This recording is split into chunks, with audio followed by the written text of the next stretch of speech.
O gráfico compara o número de homicídios por grupo de 100 mil habitantes entre 1995 e 1998 nos Estados Unidos, em estados com e sem pena de morte.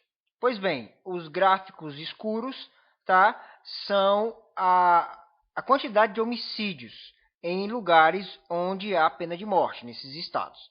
E nos estados onde não há pena de morte, são esses gráficos brancos aqui. E aí ele pede, com base no gráfico, pode-se afirmar que, alternativa a taxa de homicídios cresceu apenas nos estados sem pena de morte. Alternativa falsa. Na verdade, em todos os estados houve uma queda. Pode comparar, tá? Que tanto nos estados que têm pena de morte quanto os que não têm, houve aqui um decrescimento, tá certo? Alternativa B.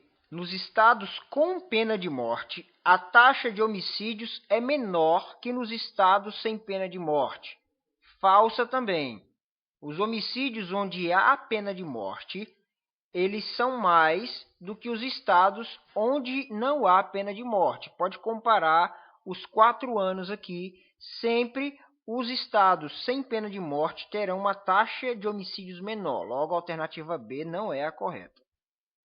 No período considerado, os estados com pena de morte apresentaram taxas maiores de homicídios.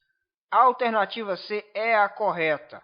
Pelo menos olhando para esses 4 anos aqui, onde havia pena de morte, as taxas de homicídio eram maiores. Então, ela está falando a verdade. A alternativa C é a correta. Vejamos apenas as letras D e E para a gente encontrar aqui a falha deles, tá? A D disse que entre 1996 e 1997, a taxa de homicídios permaneceu estável nos estados com pena de morte. Não permaneceu estável. Houve uma queda. Daqui para cá, diminuiu, certo? E por último, a letra E vai dizer: a taxa de homicídios nos estados com pena de morte caiu pela metade no período considerado. Olhe para cá, os estados com pena de morte, o período considerado entre 1995 e 98. Houve uma queda, mas não caiu pela metade. Aqui ela está em torno de 35 mil.